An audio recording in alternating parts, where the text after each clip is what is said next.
Good day, everyone. So, as students of the University of Trinidad and Tobago, doing our bachelor's degree in process engineering, right, we'll be presenting on our home garden grow box project, right. My group members are Ashmid Yusuf, Glenford Usher, David Solomon, Jeremy John, and myself, Stefan Gubin. Right. So you may be wondering why what's the purpose of this entire project.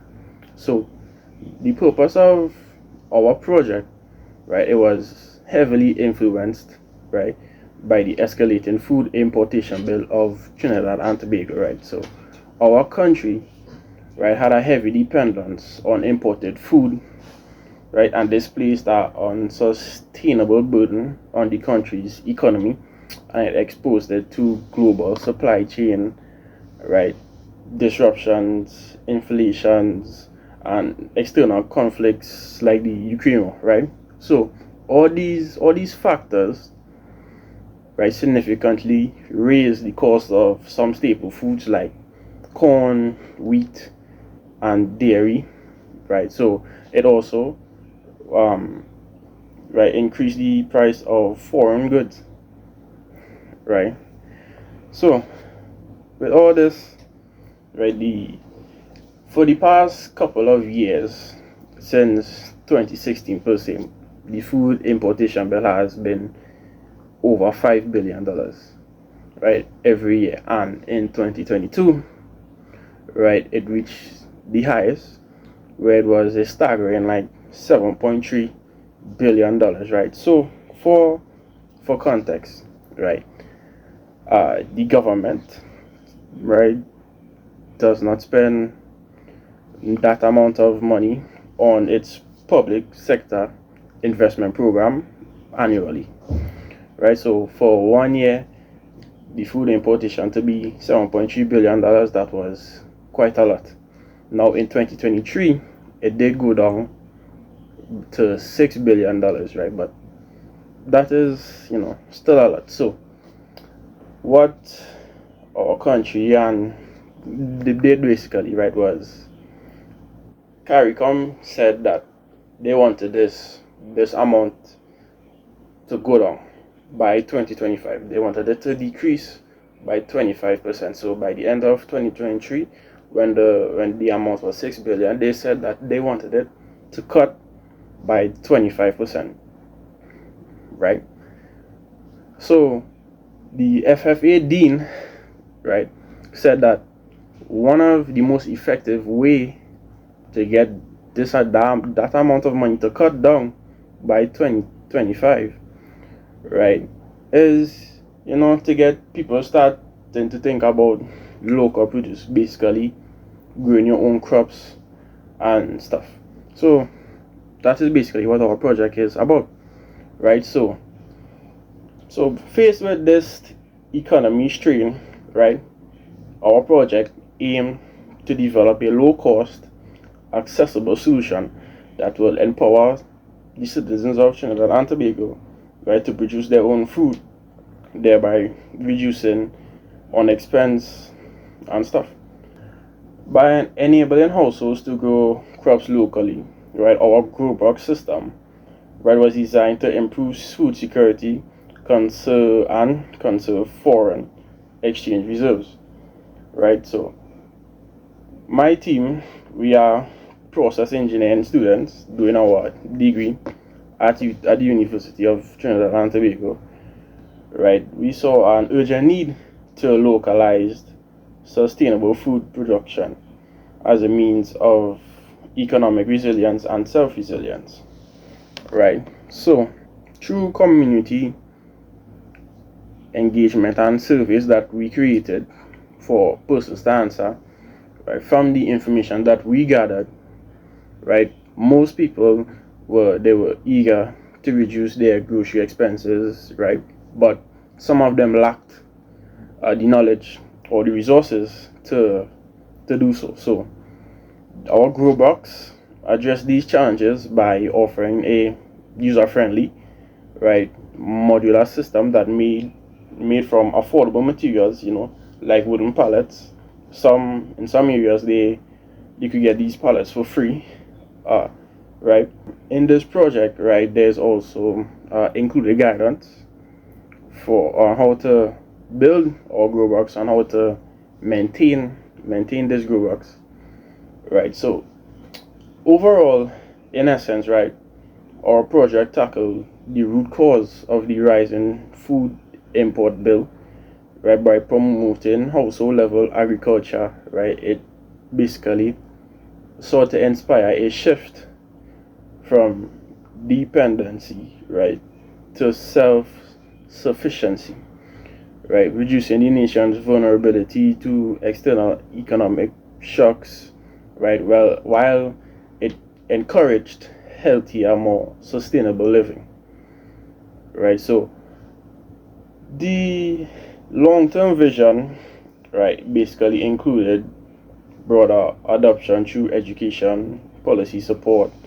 and basically uh, public-private partnerships aiming to transform food consumption, right, patterns, and basically strengthening national food sovereignty, right. So now I will hand you over to Ashmid Yusuf, and he will discuss with you all how we basically went about in creating, well, in doing our entire project. Yeah. I am Ashmin Yusuf and I will be taking you through the methodology portion of our project's presentation. So before we got directly affiliated with any design or construction, we needed something to help us manage our time, since we pursued this project alongside working on our being enrolled in our other courses at the institution. So we made use of what you would know as a Gantt chart. This Gantt chart basically helped us keep track of our progress, make sure we were making steady progress along the project, and that we will be able to meet the overall deadline. So once this was done, we then got on to the first phase of our actual project, which was creating the questionnaire. This questionnaire also served as an important tool in the project, as it helped us retrieve the necessary data from the participants interested in the grow box. We got information such as the desired material, crops they would like to grow, and a general budget that they would be willing to put out towards this design.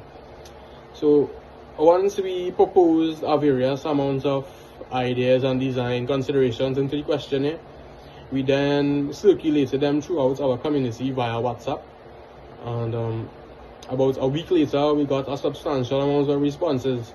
So once we got the responses, then we went on to the analysis of them, and we took notes of the considerations that they agreed upon and what they declined on and whatnot, and we implemented this into our overall design. So we listed out the considerations into our report, obviously, and we then went on to the other phase of the project, which was construction. So the first consideration that we implemented into the project was their material of choice. They chose pallets. They chose pallets being the most easily available material to them. So this is what we used for the construction of the grow box. We did so by stripping the pallets apart and using the thicker parts of wood as support beams on the interior of the box.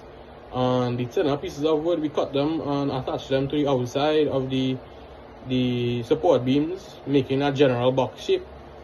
The dimensions for our box was 5 feet long, 2 feet tall, and 3 feet wide. So it was a generally large box. It required a large volume of dirt to fill it.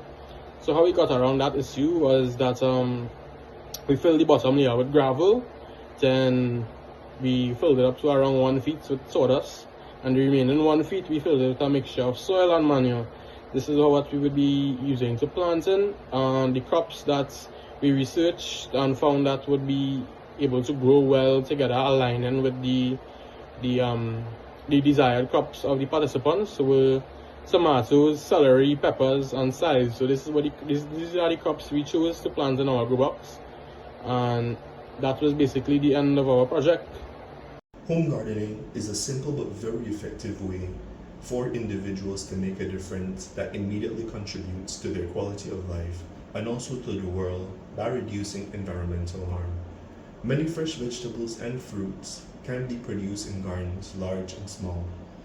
Home gardening allows people to have control over their food supply and even their overall health. A home garden is a plot of land usually located in the backyard or front yard of a residential property where individuals or families cultivate and grow their own fruits, vegetables, herbs, and flowers. The primary purpose of a home garden is to provide a convenient source of fresh produce, promote self sufficiency, and enhance the aesthetic appeal of the surrounding environment. Home gardening provides an opportunity to grow a wide variety of fruits and vegetables, ensuring a steady supply of fresh produce for consumption. It also significantly reduces grocery bills, provide a cost-effective way to access fresh produce, and can also be an outlet for therapeutic activity, providing an opportunity for relaxation and stress relief. A special home gardening technique is one called a grow box. A grow box is an innovative gardening solution designed to create an optimal environment for plant growth.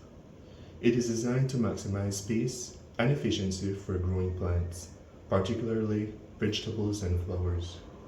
This system is especially beneficial for individuals who may have limited gardening experience or those living in urban environments where traditional gardening space is scarce. Grow boxes allow for precise control over light cycles, nutrient delivery, and other factors that can significantly impact plant growth and yield. Grow boxes can shield plants from pests, diseases, and harsh weather conditions, leading to healthier and more productive crops. They can be used to grow plants throughout the year, regardless of seasonal weather changes. They are a great tool for hobbyists and beginners to experiment with different growing techniques and plant varieties in a controlled setting. For those growing plants for personal use, like medicinal plants, grow boxes offer privacy and control over the growing processes. 5 crops were chosen to be planted in our grow box. However, these crops were not randomly picked. Data was collected from 38 residents within the country of Trinidad and Tobago through an online survey. The gathered data was analyzed and examined for each item of the distributed research questionnaire, which allowed us to make the appropriate selections needed to fulfill the objective of this project. The questionnaire contained 20 questions to better understand the needs, concerns, and circumstances of the residents within the country pertaining to their living expenses and gardening knowledge. Chives, peppers, celery, tomatoes, and parsley were the plants used to be grown, since these options of crops were chosen by the majority of the respondents.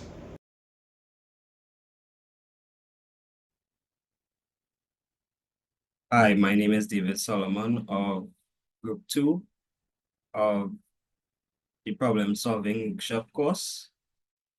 My group consists of myself, Stephen Gobin, Glenn Fadasha, Jeremy John, and lastly, Brandon Dugu. I will now give you further insight as to how to develop and maintain the group box system that our group has chosen to build. How we arrived at our design is that as a group, we would have sent out questionnaires to various communities. And by analyzing the data, which I will share with you on screen, it shows that the material that is most suitable and readily accessible to construct a grow box, 54.6% of participants would have responded with pallets. So, in accordance to the data, our group would have procured wooden pallets from the local feed shop and grocery store, and we would have went on to construct the design as shown on the screen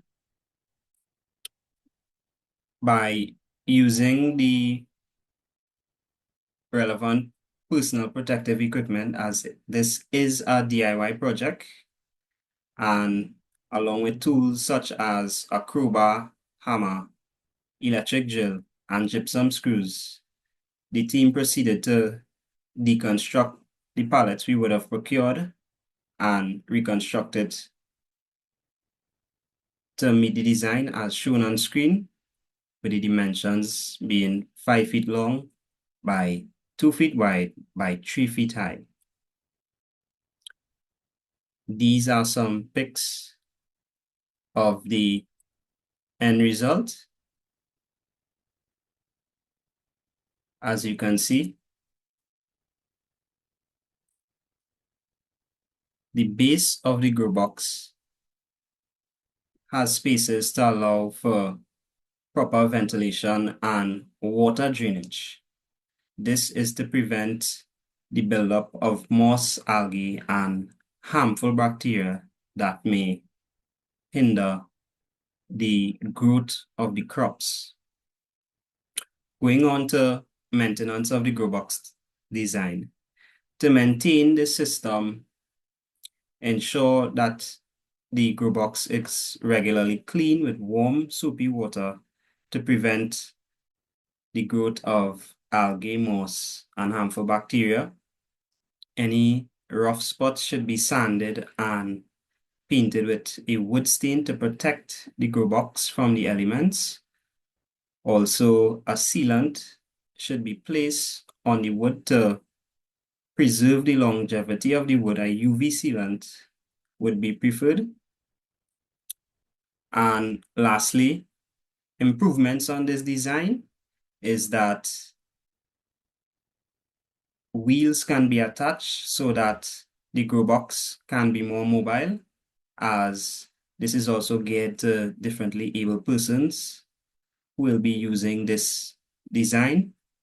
Also, a liner could be placed on the base of the grow box to retain humidity, as this grow box would be in an open area, therefore it would lose humidity quicker. With this, I pass you along to my other colleague. Thank you. Right, celery. So, nutrient needs. High nitrogen demand requires boron and calcium for proper cell structure and to avoid hollow stems. They also need magnesium for a healthy foliage. Management tips. A pH of 6 to 7 is ideal. You need to apply compost or manure when pre-planting. You could use side dressing of the enriched fertilizer during the growth, and also you need to keep the soil constantly moist. Celery is shallow rooted and sensitive, and it is very sensitive when it comes to droughting and drying out. Size. So nutrition needs. Moderate nitrogen help promote leafy growth in the scythe. Phosphorus for root health and steady growth, and potassium supports the overall plant health. Management needs. It grows best at same as the celery, 6 to 7 pH. You need to use compost or organic fertilizer like fish emulsion. Avoid over fertilizing. Too much nitrogen can reduce the flavor of the scythe. Divide plants every 2 to 3 years for better yield. Tomato now. Nutrition needs. Nitrogen important early on, but use excessively causes delays in fruiting. Phosphorus, crucial for growth and flower development. Potassium, a key for fruit, sap and ripening. Calcium, prevents blossom and root. And magnesium important for photosynthesis. So management tips: pH 6 to 6.8 is ideal. Fertilize in stages. So you start with the balance. Example 10-10-10, like we talked about before. Then switch to the low and low nitrogen. High potassium once the flowering begins. Water deeply and regularly. Avoid wetting leaves to reduce fungal issues. And lastly, parsley. Nutrient needs. Nitrogen. Promotes lush green leaves, which is key since parsley is harvested for its foliage. Phosphorus. Important for strong root development, especially in the early stages. Potassium. Supports overall plant health and stress resistance. Calcium and magnesium needed for smaller amounts of strong leaf tissue and color. Management tips: soil pH 6 to 7 at its best. Fertilizing: use a balanced fertilizer like 10-10-10, similar, every 4 to 6 weeks, or apply compost manure before planting. Watering: keep soil constantly moist but not waterlogged. Parsley has shallow roots, same as celery. Sunlight: prefer 6 to 8 hours of full sunlight, but they can tolerate partial shade. Harvesting: start picking outer leaves once plants are established. Regular harvesting encourages new growth. And lastly, pests and diseases. Watch for aphids and fungal leaf spots. Maintain air circulation and avoid overhead watering. Thank you. Right. Peppers grow best in slightly acidic soil, pH from 6.0 to 6.8, and they need a moderate nitrogen concentration early on, with higher potassium during the stage of fruiting. Calcium is the key to preventing blossom and rot. You use balanced fertilizer like 10-10-10 at transplanting, then switch to one with more potassium. Keep soil moist and mulch to control weeds. Stop.